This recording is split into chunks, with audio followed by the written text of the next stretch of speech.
नमस्कार, स्वागत है आप सभी का सुबह 9 बजे की खबरों के साथ। मैं हूं प्रीति। एक नजर हेडलाइंस पर।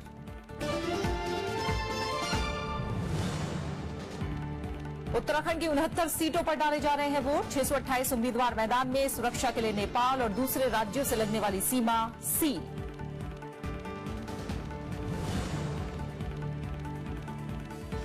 उत्तर प्रदेश में दूसरे दौर की वोटिंग जारी। 67 सीटों के लिए 721 उम्मीदवार। शांतिपूर्ण मतदान के लिए सुरक्षा के पुख्ता इंतजाम।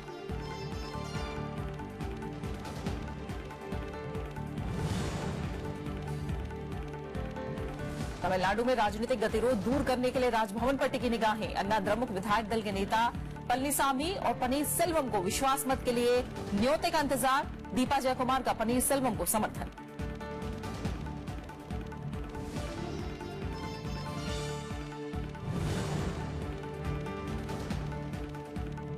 जम्मू कश्मीर के बांदीपुरा और हंदवाड़ा मुठभेड़ में 4 आतंकी ढेर। 1 मेजर और 3 जवान शहीद, 8 जवान घायल। दुनिया का सबसे बड़ा उपग्रह प्रक्षेपण मिशन आज। इसरो इतिहास रचने को तैयार। थोड़ी देर में छोड़े जाएंगे 104 उपग्रह।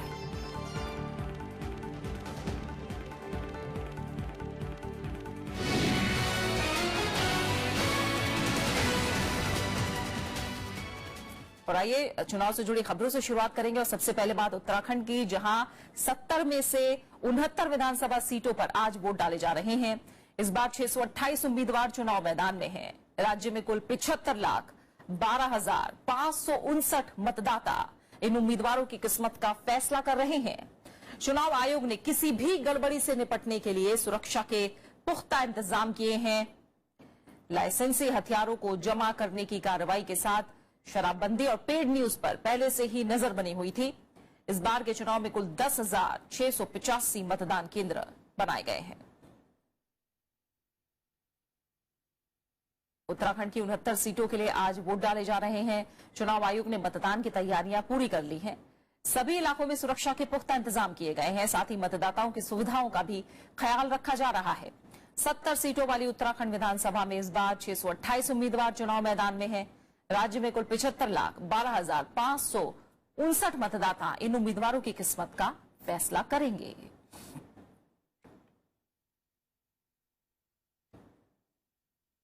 सीधा रुक करेंगे, देहरादून में मौजूद है हमारे संवाददाता श्याम सुंदर। शाम 8 बजे से वोटिंग शुरू हो रही है। आज मतदाताओं की बात करने का दिन है। किस तरह का उत्साह?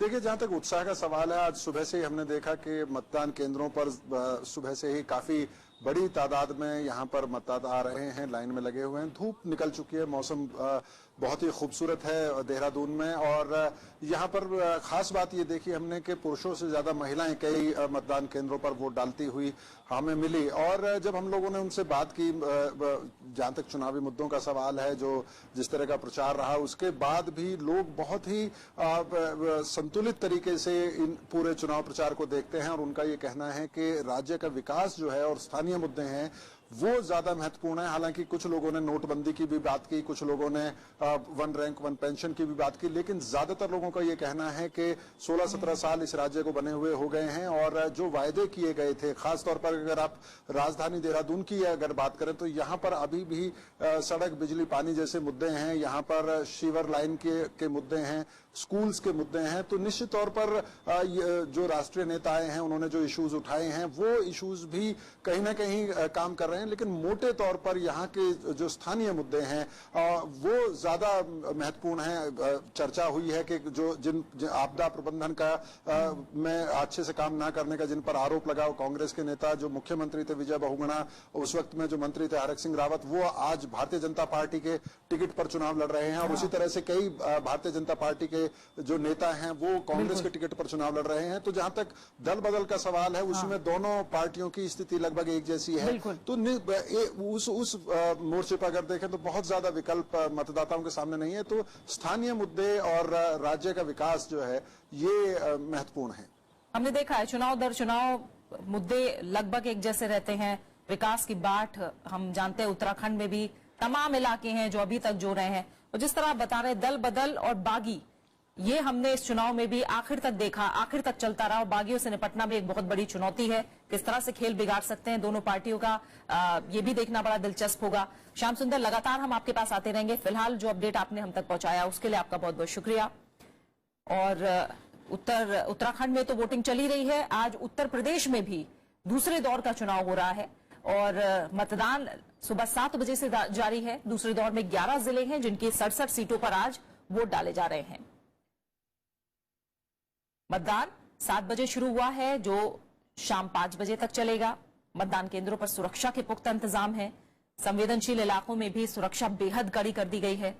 जिन 11 जिलों में वोटिंग हो रही है उनमें सहारनपुर, रामपुर, शाहजहांपुर, संभल, पीलीभीत, अमरोहा, बरेली, लखीमपुर खीरी और बदायूं भी शामिल है। दूसरे दौर में कुल 2,28,79,185 मतदाताओं को 721 उम्मीदवारों की किस्मत तय करनी है।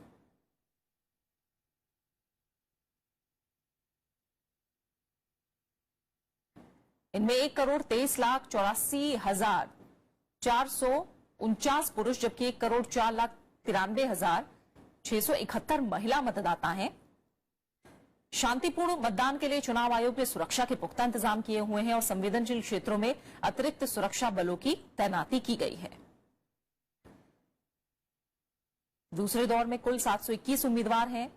इनमें 82 महिला उम्मीदवार शामिल हैं। सबसे ज्यादा 67 उम्मीदवार बीजेपी और बीएसपी ने मैदान में उतारे हैं। आरएलडी के 53, समाजवादी पार्टी के 51, कांग्रेस के 18 उम्मीदवारों समेत 207 निर्दलीय उम्मीदवार भी चुनाव मैदान में उतरे हैं। दूसरे दौर में 23,696 मतदान केंद्र बनाए गए हैं।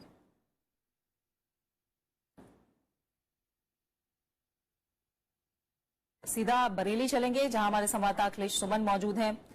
अखिलेश, आपने सुबह अच्छी तस्वीरें दिखाई थी, प्रमाण पत्र मिले हैं, लोगों का उत्साह जहां आप खड़े हैं वहां भी अच्छा दिखाई दे रहा है। 2 घंटे बीत चुके हैं, आपकी क्या तस्वीर है?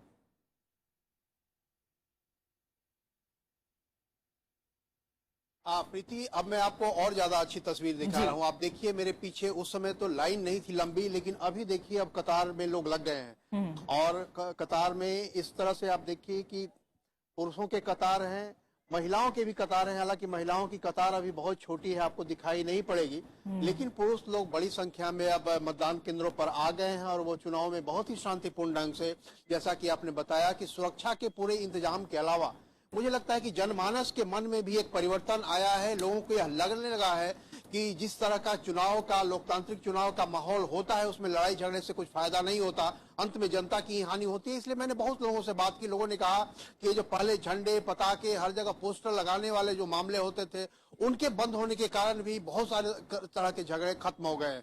और चुनाव आयोग ने जो हर तरफ से सुरक्षा बलों का इंतजाम किया है, बड़ी संख्या में बूथ बनाए गए हैं ताकि लोगों को लंबी लंबी लाइनों में नहीं लगना पड़े। तो इसके चलते हुआ क्या है कि हर मोहल्ले में करीब 10 से 15 बूथ बन गए हैं हर मोहल्ले में।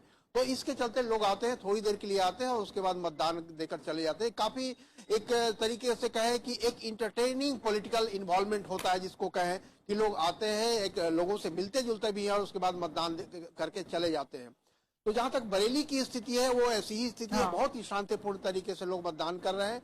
और जैसा कि जानते हैं कि ये पूरा जो इलाका है जहां दूसरे फेज में मतदान हो रहा है, या इलाका एक तरफ से खेती का इलाका है, दूसरी तरफ से इंडस्ट्री का भी इलाका है। हस्तकरघा उद्योग यहाँ है, ब्रास की इंडस्ट्री है। आप जानते हैं रामपुर में चाकू बहुत फेमस है। बरेली जहां मैं खड़ा हूँ वहाँ सुरमे की इंडस्ट्री रही है, देश विदेश में सुरमे जाते रहे। यहाँ के लोग काफी मेधावी हैं उस तरह के अपने हस्तकला में।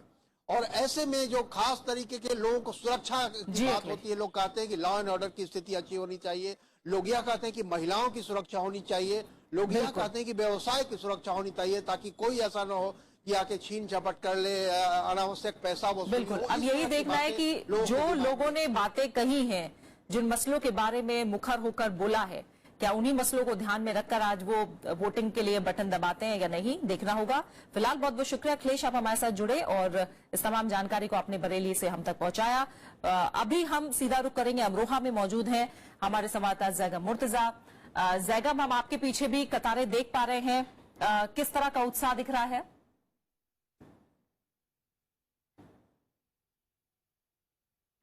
हाँ प्रीति, हमने जैसे सुबह आपको बताया था, जैसे जैसे दिन चढ़ेगा वैसे वैसे वोटर घर से निकलेंगे, अपने लिए वोट करेंगे।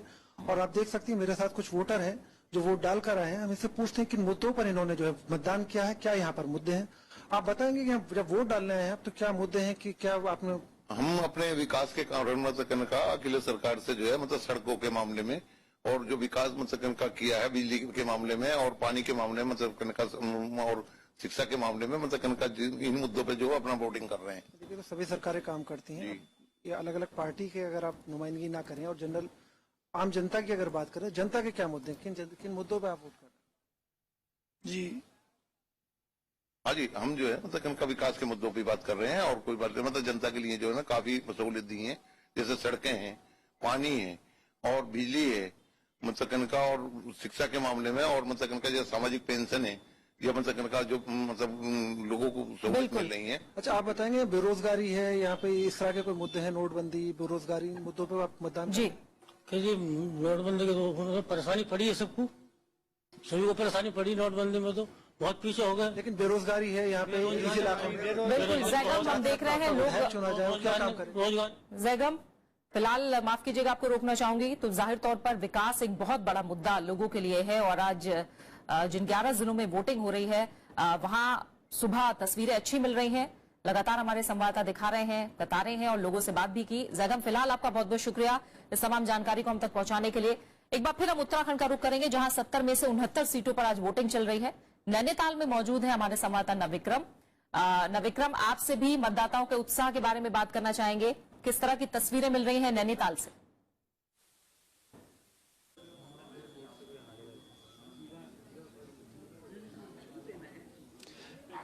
जी प्रीति, अगर मतदान के पहले घंटे की बात करें यानी सुबह 8 बजे से 9 बजे तक यहाँ पर लगातार कतारें थी और हालांकि उसके बाद धीरे धीरे अभी कम हो रहा है क्योंकि सुबह का वक्त है, लोग 8 बजे से 9 बजे के बीच में, इसके बाद जो जब निकलेंगे, यहाँ के लोगों का कहना है कि 11 बजे के बाद वोटिंग फिर एक बार तेजी पकड़ेगी।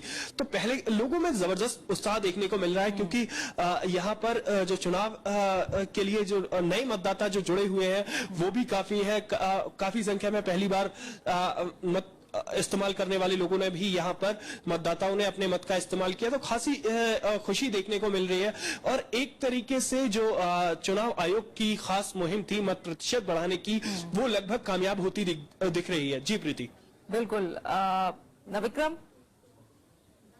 इस बार तमाम मुद्दों की आप लगातार बात करते आए, आपने देखा किस तरह से बागी मुश्किलें पैदा कर रहे हैं, तमाम चीजों की हमने बात की, लेकिन क्या माना जा रहा है कि हरीश रावत की प्रतिष्ठा दांव पर है, उनके कंधों पर बहुत भार है कांग्रेस का? वहीं दूसरी तरफ बीजेपी की बात करें तो मुख्यमंत्री का कोई चेहरा जिसका ऐलान नहीं किया गया, क्या इन सब का भी असर है मतदाताओं पर?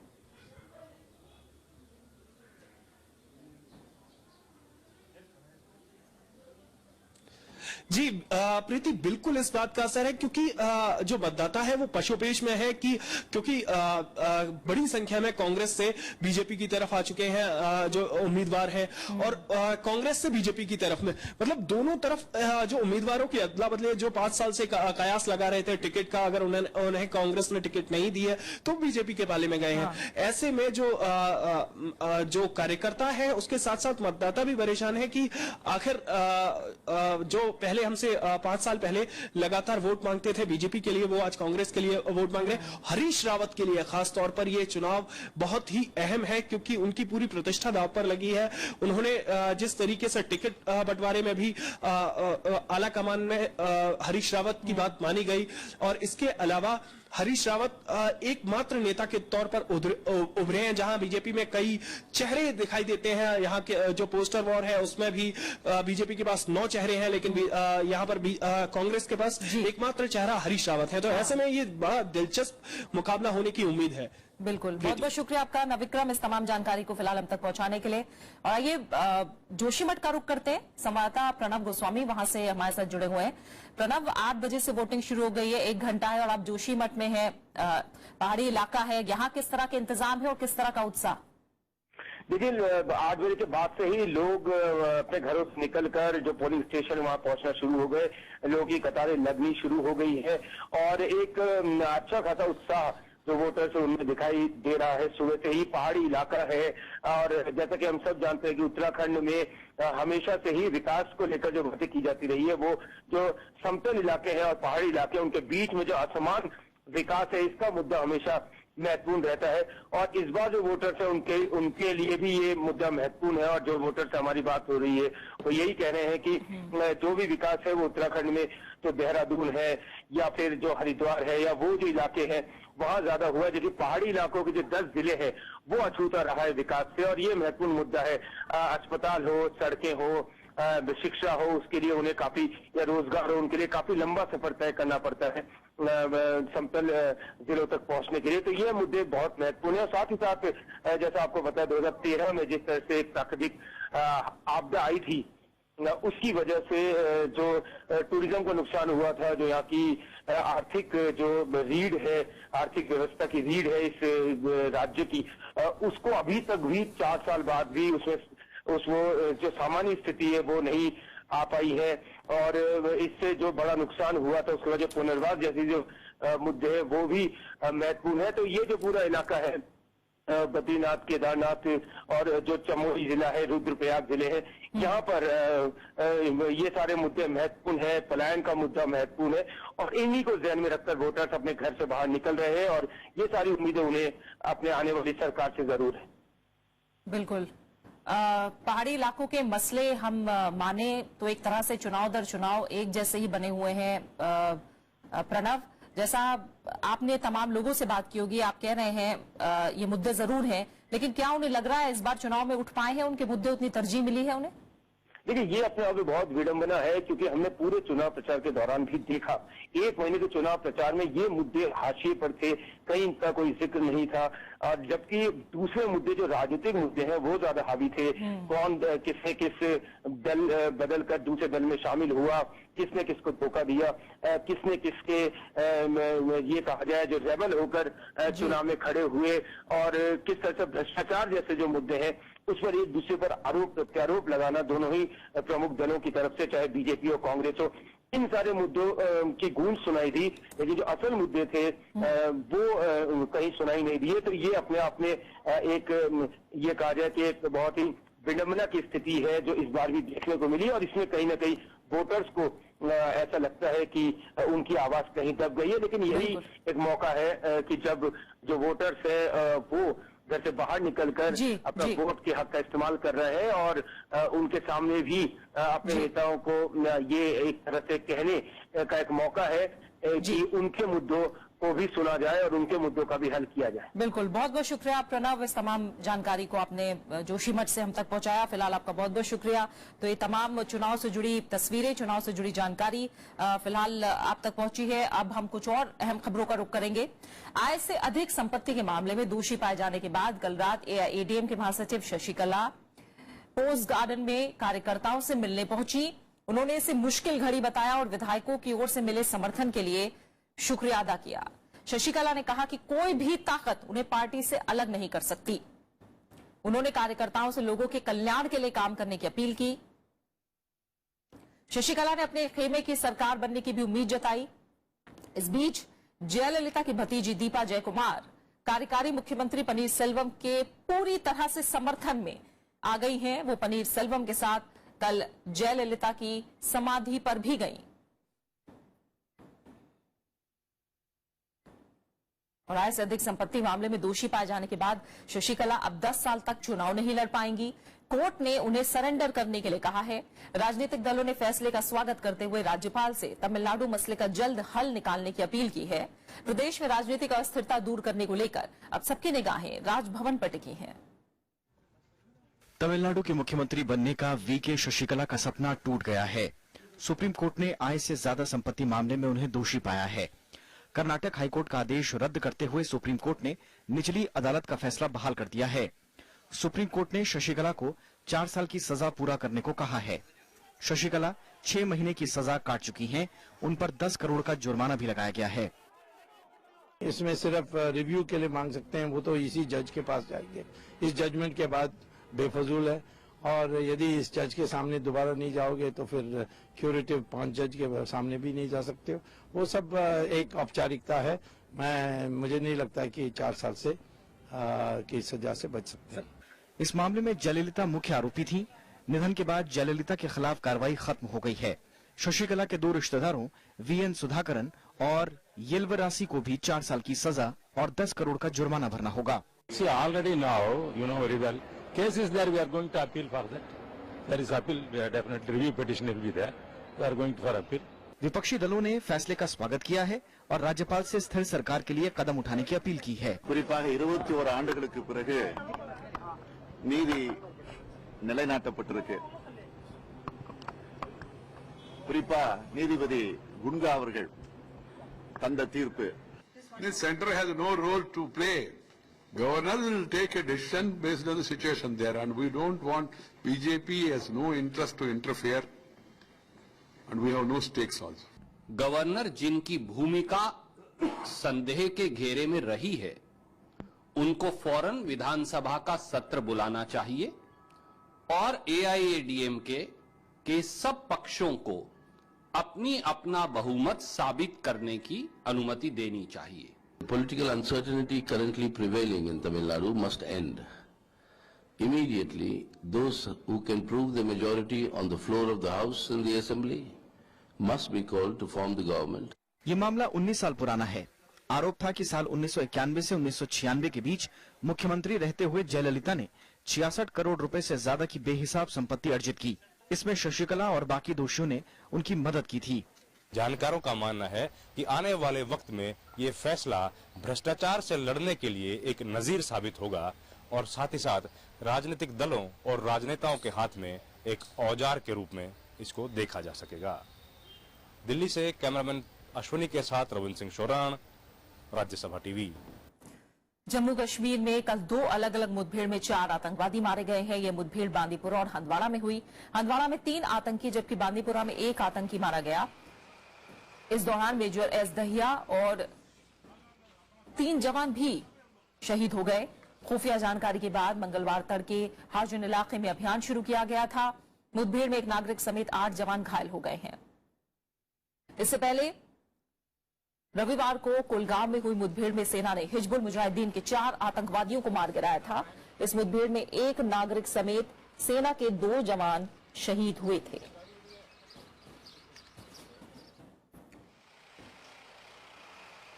उपराष्ट्रपति मोहम्मद हामिद अंसारी ने देश की आंतरिक सुरक्षा को परंपरागत और गैर परंपरागत दोनों तरीकों से खतरा बताया है। 5वें सुब्रमण्यम मेमोरियल लेक्चर के दौरान कल उन्होंने बताया कि राजनीतिक और सांस्कृतिक पहचान को बनाए रखने के लिए देश के अंदर से पैदा होने वाले खतरे को पहचानने की जरूरत है। इस मौके पर विदेश सचिव एस जयशंकर के अलावा कई जानी मानी हस्तियां मौजूद थीं। इस कार्यक्रम का आयोजन ग्लोबल इंडिया फाउंडेशन ने किया था। While others are at least all very much. Safeguarding the political and cultural identity of a state necessitates identification of threats, potential or actual, that emanate from within a state. These domestic threats to security can be conventional and non-conventional. Sriharikota के अंतरिक्ष केंद्र से कुछ ही पलों बाद यानी 9:28 पर 104 उपग्रहों का प्रक्षेपण किया जाना है। इनमें पृथ्वी के अध्ययन के लिए 714 किलोग्राम का कार्टोसैट 2 सीरीज उपग्रह शामिल है। 104 में से 96 उपग्रह अमेरिका के हैं जबकि 2 भारत के हैं। एक साथ इतने सारे उपग्रह प्रक्षेपित करने का यह पहला कारनामा होगा।